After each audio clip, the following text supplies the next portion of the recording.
안녕하세요.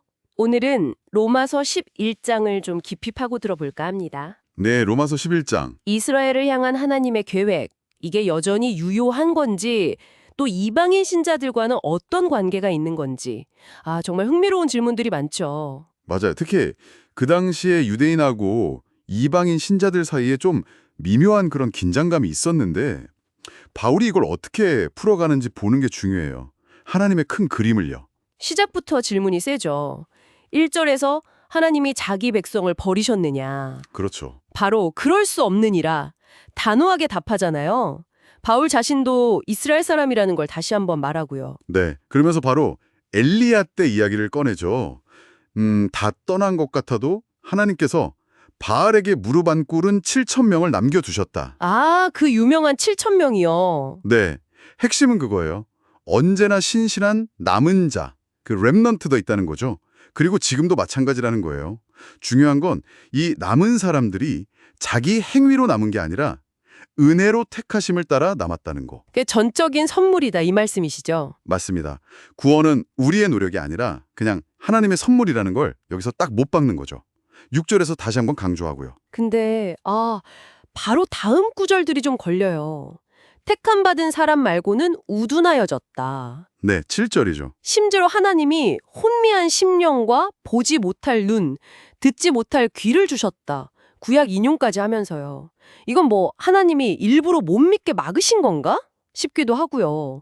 약간 어렵네요. 바로 그 지점이 이 장의 뭐랄까 핵심 반전이에요. 바울은 이게 완전 끝났다, 버려졌다 이게 아니라고 또 강하게 말하죠. 11절에서도 그럴 수 없느니라 하고요. 또 나오네요. 네, 오히려 그들의 넘어짐 때문에 이게 참 역설적인데 이방인들에게 구원의 문이 활짝 열렸다는 거예요. 우와, 그 넘어짐이요. 네, 그리고 또 하나는 이방인들이 구원받는 걸 보고 이스라엘이 좀 시기심을 느껴서 다시 돌아오게 하려는 그런 의도도 있다고 하고요. 시기 나게 하려 함이라. 그렇죠. 그래서 바울이 논리적으로 묻는 거예요. 아니 그들의 실패가 세상에 이렇게 풍성함을 가져왔다면 그들이 다시 회복될 때는 얼마나 더 큰 축복이겠냐고요. 그래서 25절에서는 이걸 신비라고 부르는군요. 이방인의 수가 찰 때까지 이스라엘 일부가 좀 영적으로 무뎌진 상태로 있는 거예요. 맞아요. 근데 중요한 건 이게 영원한 상태가 아니라는 거죠. 결국에는 온 이스라엘이 구원을 받으리라는 약속으로 이어지니까요. 하나님의 방식은 정말 예측이 안 되네요. 네, 우리의 생각을 훨씬 뛰어넘죠. 그래서 이제 바울이 이방인 신자들, 그러니까 어쩌면 지금 듣고 계신 당신을 향해서 그 유명한 비유를 들잖아요. 감람나무 비유요? 이거 정말 많이 들어봤죠. 네, 당신은 원래 돌감람나무 가지였는데 믿음으로 참감람나무, 그러니까 이스라엘이라는 뿌리 깊은 나무에 접붙여졌다. 네, 접붙여졌다. 그래서 그 뿌리가 주는 좋은 영양분을 같이 누리게 된 거다. 이런 거죠. 그렇죠, 뭐랄까 좋은 가문에 입양된 것처럼요. 근데 여기서 핵심 경고가 뭐냐면 교만하지 말라는 거예요.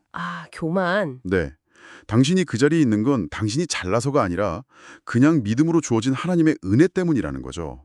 그래서 바울이 여기서 하나님의 두 가지 모습, 인자하심과 준엄하심을 같이 보라고 해요. 인자하심과 준엄하심. 네, 하나님이 원래 가지였던 이스라엘도 믿지 않으니까 아끼지 않고 잘라내셨다면 접붙여진 당신도 믿음 안에 딱 붙어있지 않으면 잘릴 수 있다.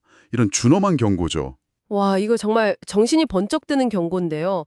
근데 또 동시에 희망도 주잖아요. 원래 가지였던 이스라엘도 믿기만 하면 다시 접붙여질 수 있다고요? 맞아요. 하나님의 능력과 그 신실하심을 동시에 보여주는 비유인 거죠. 그럼 다시 이스라엘 이야기로 돌아가서 복음만 보면 그들이 원수처럼 보일 수도 있지만 그렇죠. 복음을 거부했으니까요. 하지만 하나님의 택하심이라는 관점에서 보면 조상들 때문에 여전히 사랑받는 자들이다. 이 긴장 관계를 설명하는군요. 네, 2주 8절 말씀이죠. 여기서 그 유명한 선언이 딱 나오는 거예요. 하나님의 은사와 부르심에는 후회하심이 없느니라. 네, 29절. 이게 사실 모든 논의의 기초가 되는 대원칙 같은 거죠. 하나님의 약속은 변하지 않는다. 정말 중요한 말씀이네요. 그러면서 바울이 정말 놀라운 통찰을 보여주는데 과거에는 이방인이었던 당신이 불순종했지만 이제는 이스라엘이 불순종한 것을 계기로 오히려 당신이 하나님의 긍휼을 입게 되었고 네, 30절. 이제는 당신에게 베풀어진 그 긍휼을 통해서 결국에는 이스라엘도 긍휼을 얻게 하시려는 게 하나님의 계획이다. 이런 설명을 해요. 와, 진짜 반전의 반전이네요. 32절 말씀이 그래서 그 절정 같아요. 하나님이 모든 사람을 불순종 안에 가둬두신 이유가 역설적으로 모든 사람에게 긍휼을 베푸시려고. 네. 이게 바로 로마서 11장에 보여주는 하나님의 크고 깊은 계획, 그 경륜인 거죠. 이스라엘과 이방인 모두를 끌어안으시는 그분의 신실하심, 그리고 결국에는 모두에게 흘러가는 그분의 자비하심. 네, 정말 그런 고백이 절로 나오네요. 그래서 오늘 우리가 같이 나눈 이 내용을 한번 생각해 보시면 좋겠어요. 때로는 우리가 다 이해할 수 없는 방식으로 하나님이 일하시는 것 같아도 이스라엘을 향한 하나님의 이 변함없는 신실하심 있잖아요. 이게 오늘 당신의 삶, 또 당신의 믿음, 그리고 하나님의 약속을 붙드는 방식에 어떤 의미를 줄 수 있을지 한번 곱씹어 보시면 어떨까 싶습니다.